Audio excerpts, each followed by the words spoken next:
I've gone for a walk on the prom before the sun goes down.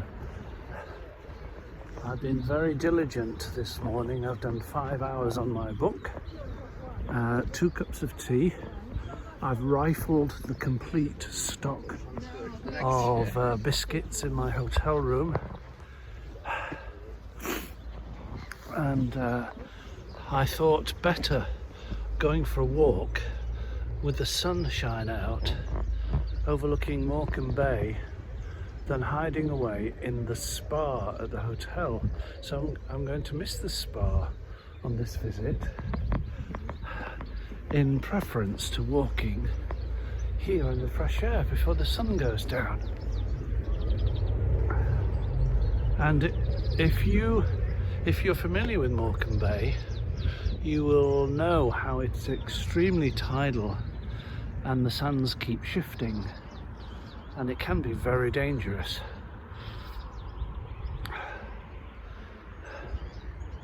But it also makes for a great playground for lots of different birds, oyster catchers and others that I don't know the names of.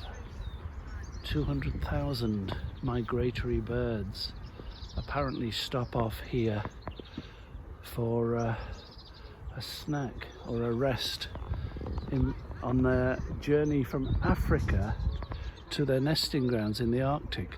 Why would you want to nest in the Arctic? Why wouldn't you do it the other way around? Why wouldn't you sort of keep warm as you can in the Arctic and then fly south via Morecambe Bay to breed in the nice warmth of Africa? I'm clearly not cut out for the bird life, and I'm not really cut out for sea life.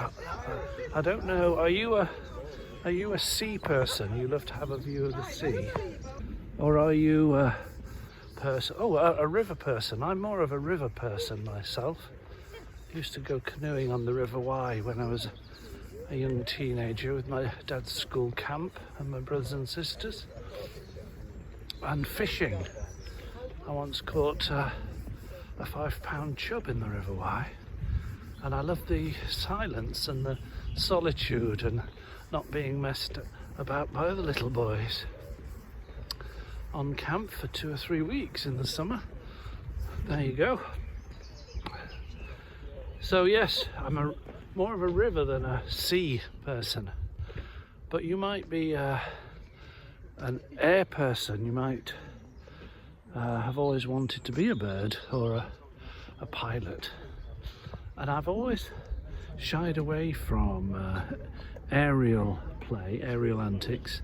I did once, when I lived on Lanzarote, 2010, I did once book a tandem hang glider flight from the cliffs on Lanzarote on a Sunday, and I was wetting myself at the thought of it, to be honest.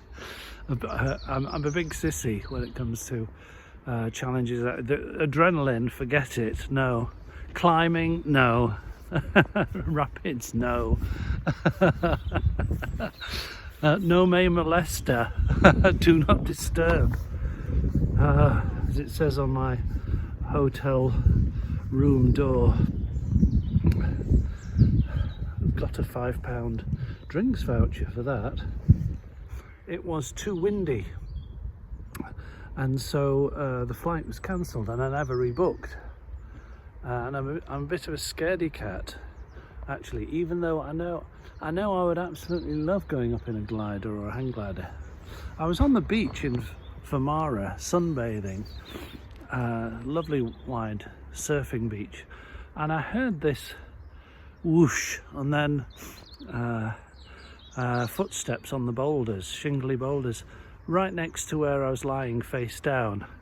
And I turned my head like that, or maybe like that, and somebody who is now a friend, Gert, dropped in like James Bond attached when he landed to his hang glider, but then he just pressed a clasp on his solar plexus and it all fell away, and he just bundled it up and he went for a beer at the bar with me. It's wonderful.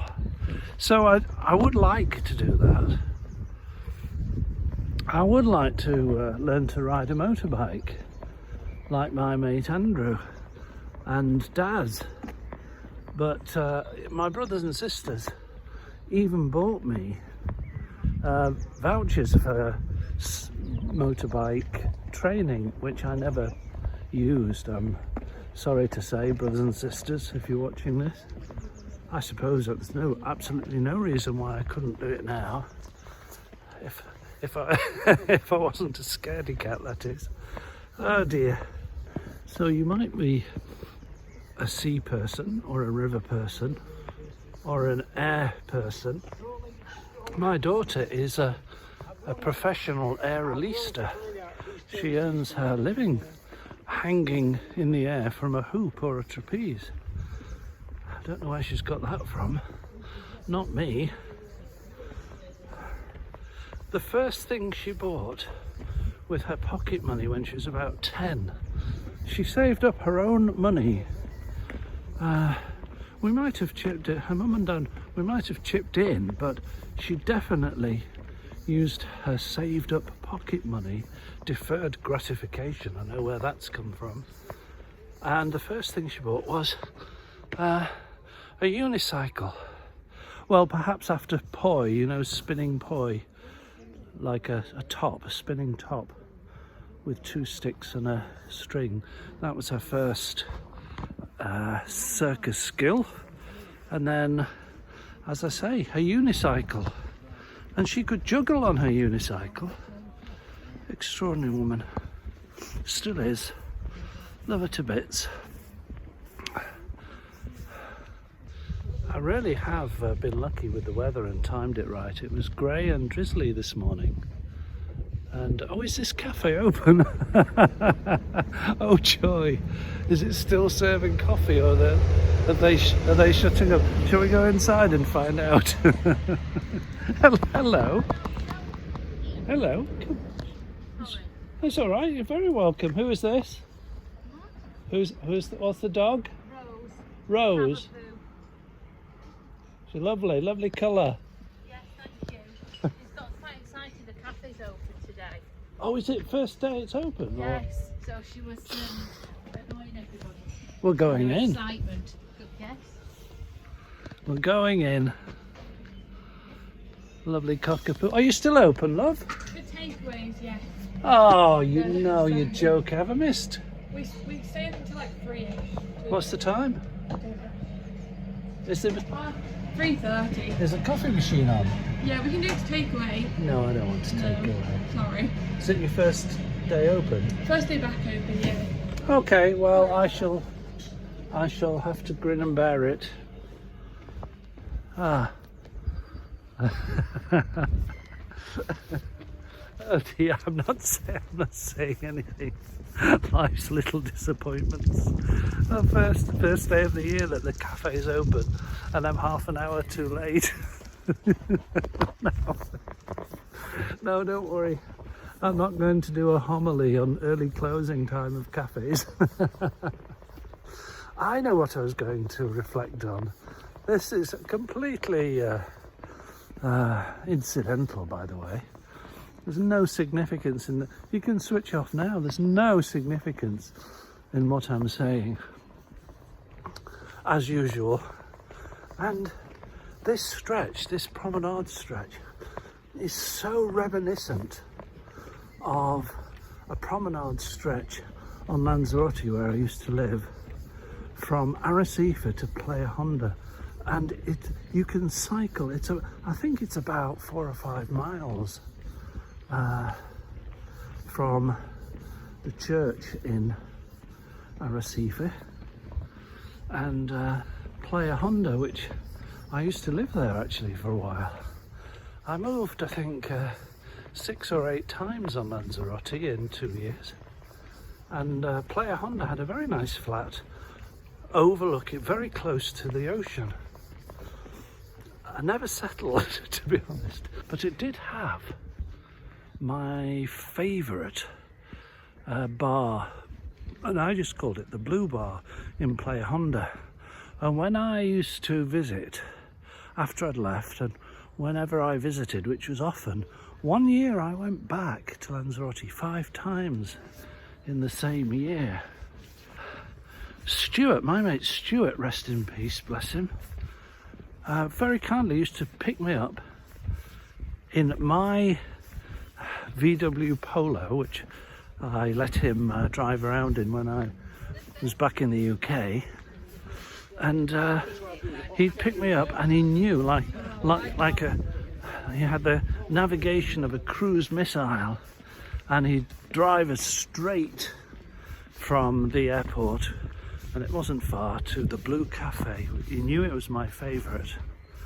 I would have a glass of Bermejo white wine and probably calamares, and just catch up and talk bollocks, if you'll excuse my language, for an hour or so. And I was immediately back at home on my favourite island. Now, which brings me to the familiar.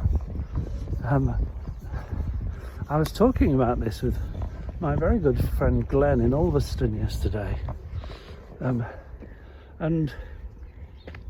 there are 2 views on this. See which one you are, or you might be a mixture of both, but there are those of us who love the familiar. So we've found a coffee shop, or we've found an island, or we've found an occupation, we've found a partner, we've found an activity, a passion that we love, and that's what we do because it brings us pleasure. Or actually, yes, we discuss the difference between pleasure and a passion. And so we both agreed, because we're similar temperaments, daft boys, that we would prefer to repeat a pleasant or a happy place. Once we've found a happy place, we prefer going back to it. And it will not be lost on you. This is my 3rd return visit to this lovely, comfy spa hotel at Grange over Sands overlooking Morecambe Bay. So once I found a place that suits, I do like to return. And some people would mock that. And as I say, I visited Lanzarote before I lived there about 30 times with the family. And I've been back many times since to visit my tribe. But there are those, like my retired doctor friend Julie, who thinks I'm mad. And she's probably right. In her world, it is mad.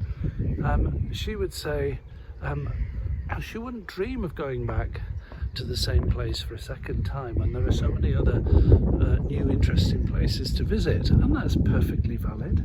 But I would say, if you found, like, she loves Costa Rica, and I would say, well, if you love Costa Rica, why don't you give yourself the benefit of going back there? It seems bonkers to me, but there you go. And my mate Peter, I think he's more of a Julie Kidlowski. He and Helen, they like to go on safaris in Africa and whitewater rafting on the Zambezi or wherever, which is that's great. So each to their. That's what I was going to say. Peter's taught me actually a very important life lesson. Thank you, Peter. And I sort of dismissed it on our walks together, Andrew, Peter and I dismissed it as sort of lightweight when I first heard it. Live and let live, he says. Well, as I've grown up a bit, I've pondered, Peter, your live and let live, and it's a very deeply profound held belief in what's really important. And it's not just anything goes. It's not laissez-faire. Live and let live is not the same as laissez-faire, and it's certainly not the same as hedonistic, do whatever you like. It's a profound respect for difference, and that's why the two gentlemen next to me at the breakfast table in the hotel this morning, I chose not to strangle them. I couldn't help my age, but very, very different views about, let's say, politics and visitors to this country. And I really struggled. I had to phone a friend to talk myself down from strangling them. But I have to eat humble pie and accept Peter's wisdom for me, which is live and let live. They have, all you can say is they have different experience, different background, different conditioning to mine. I have different background, different conditioning. Of course, I'm much more sensible with my views than they are. And I would tag them and sort of require them to turn up at my 5 Paths Life lessons. So you see, I've still got a lot to learn. Live and let live.